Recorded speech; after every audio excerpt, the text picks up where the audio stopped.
¿Qué tal, chicos? Muy buenas tardes, noches, días. Vamos a hablar sobre las aportaciones de Darwin para explicar la evolución de los seres vivos. Pero primero te explico qué es la evolución. La evolución está definida como el cambio en el banco genético de una generación a otra como consecuencia de procesos como la mutación y la selección natural.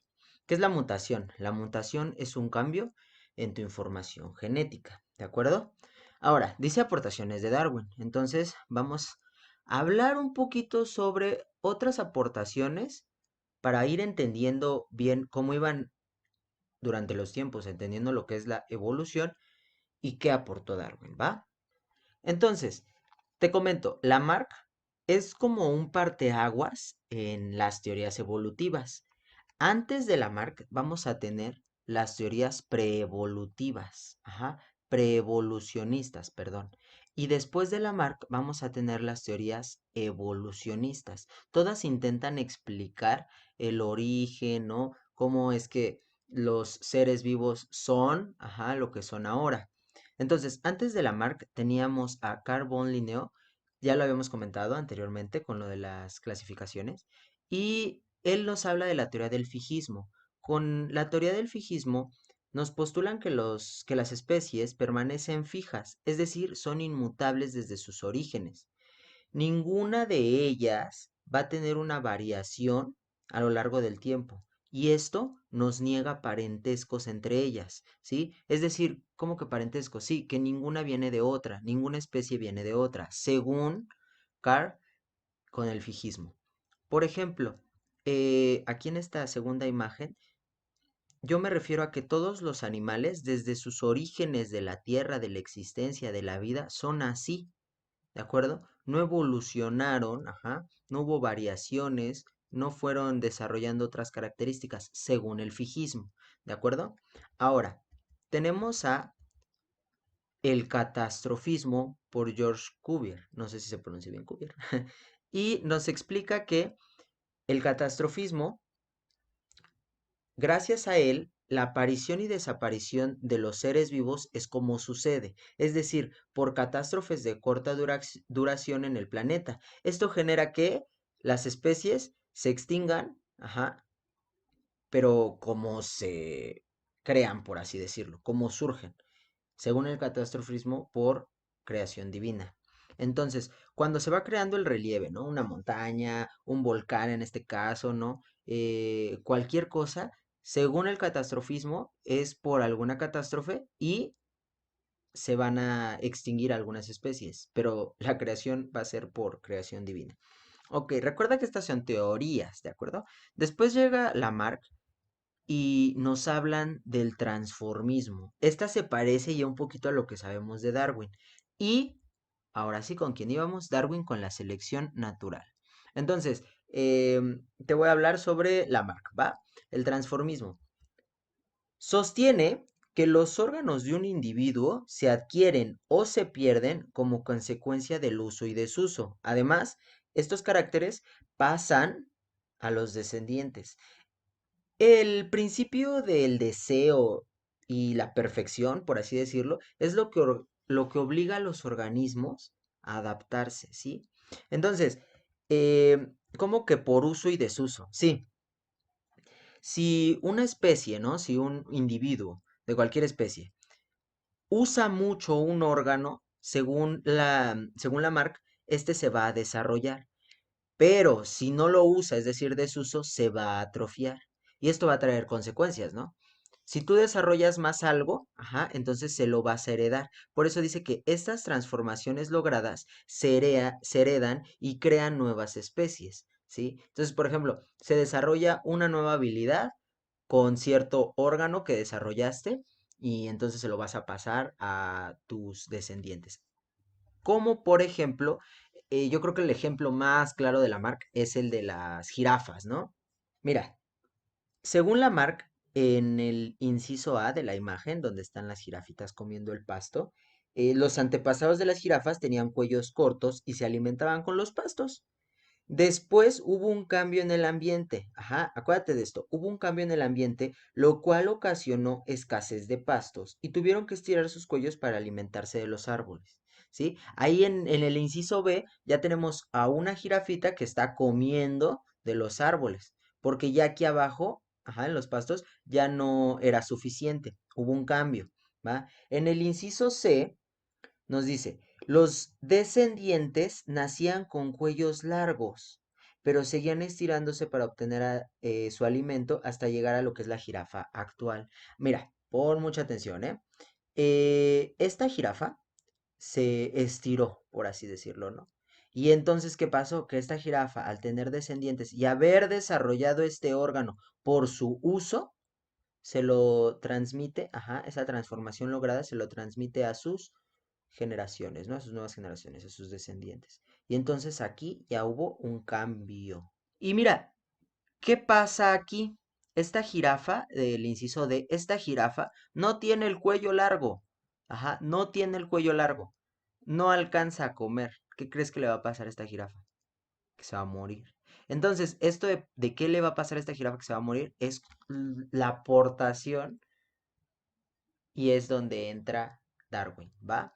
Pero por lo mientras, por eso te quise explicar esto del transformismo, porque viene de la mano. Y entonces me paso con Darwin. Ahora sí, Darwin nos habla de la selección natural. Esa es su manera de cómo él explica la evolución mediante la selección natural.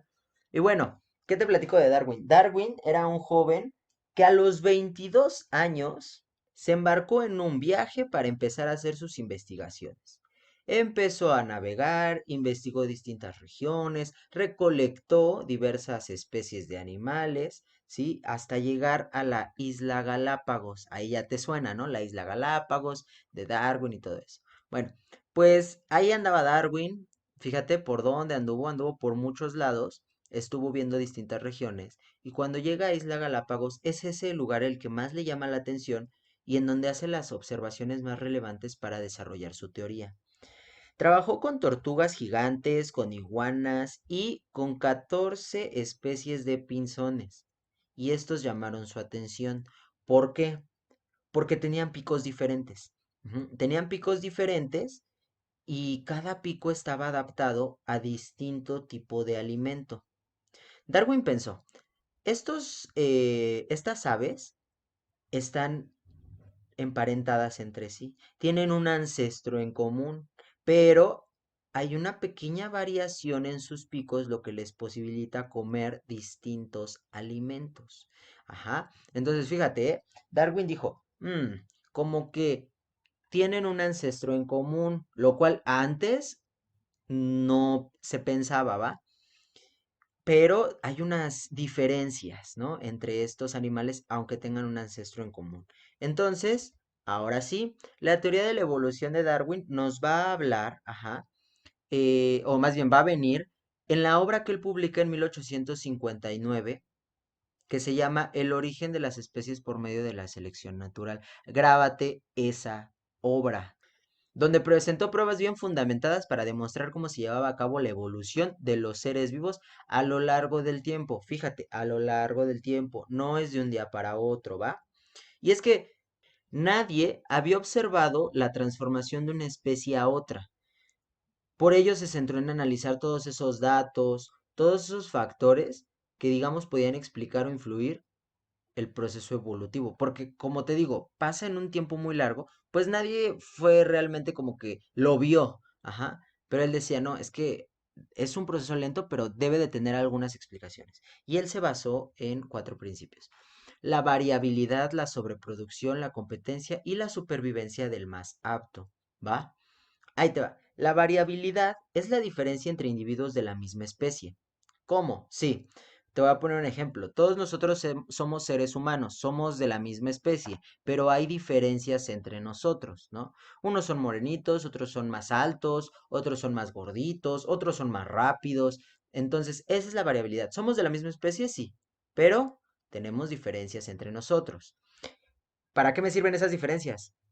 Esas diferencias son las que nos van a dotar de mayores habilidades unos que a otros, ¿sí? ¿Para qué? ¿Para qué quiero esas habilidades? Para obtener recursos y así poder sobrevivir. pues voy a obtener más alimento, me voy a poder defender mejor, voy a soportar cambios climáticos, ¿no? Por ejemplo, las razas de los perros. Hay unos que tienen más pelo, otros que no tienen pelo, unos que son grandotes, otros que son pequeños, ¿sí? Y esto los ayuda, ajá, a diferenciarse unos con otros. Por ejemplo, desarrollan otras habilidades. Cierta raza es mejor cazando, otros son mejor de compañía, otros son muy buenos cuidando niños, otros son perros ovejeros, ¿lo entiendes? La variabilidad lo que va haciendo es creando habilidades, dependiendo tus diferencias que tienes, aunque eres de la misma especie. Ahora, la sobreproducción.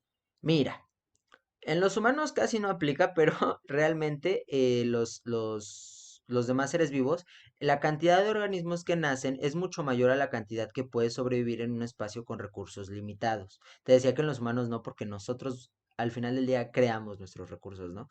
Pero te voy a poner un ejemplo. Las ranas, ajá, las ranas tienen alrededor de 10.000 crías. 10.000. Imagínate que todas se pudieran desarrollar, estaríamos llenos de ranas. Pero tienen muchas porque la mayoría no sobrevive. Ajá. Entonces, pues debe de haber más para que puedan, al final del día, pues, no sé, la mitad o una cuarta parte, una décima parte va a sobrevivir.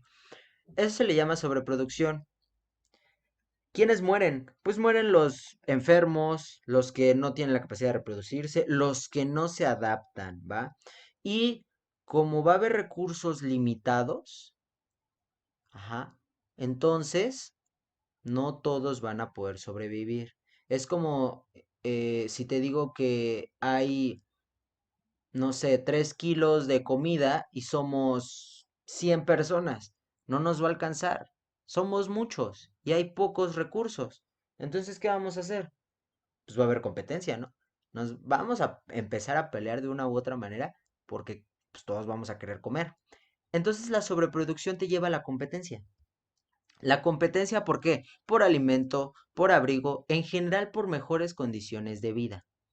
Tú vas a querer, obviamente, pues siempre estar bien y vas a ver por ti. Esa es la competencia. Pero, a ver, todos, era lo mismo que te decía, ¿no? Todos estamos en competencia por los esos 3 kilos de comida que te dije. ¿Quién va a sobrevivir? Va a sobrevivir el más apto. ¿Cómo? Sí, los individuos que mejor se adapten serán más resistentes y tendrán mayor posibilidad de reproducirse. Entonces, voy a repetir esto.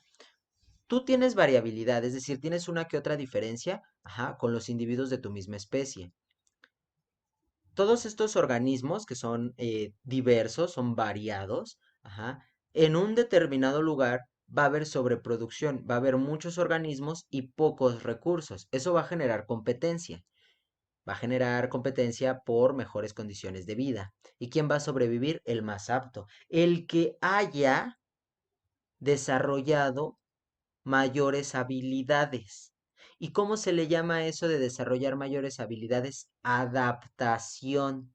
¿De acuerdo? Adaptación. Entonces, con esto termino. Quédate con que Darwin tiene 4 principios, van de la mano, ¿sí? Entiende lo de Darwin, pero aquí no acaba el tema. Te dejo otro video en donde te hablo los tipos de adaptación. Acuérdate que la adaptación es bien importante para la selección natural. Al final del día, sobrevive el más apto, el que tiene mejor adaptación, el que se adecua más a lo que la naturaleza está poniéndote a prueba, por así decirlo. De acuerdo, chicos, si hasta aquí tienes alguna duda, déjamelo en los comentarios, yo estaré gustoso de ayudarte. Y si no hay más, gracias por ver el video y nos vemos.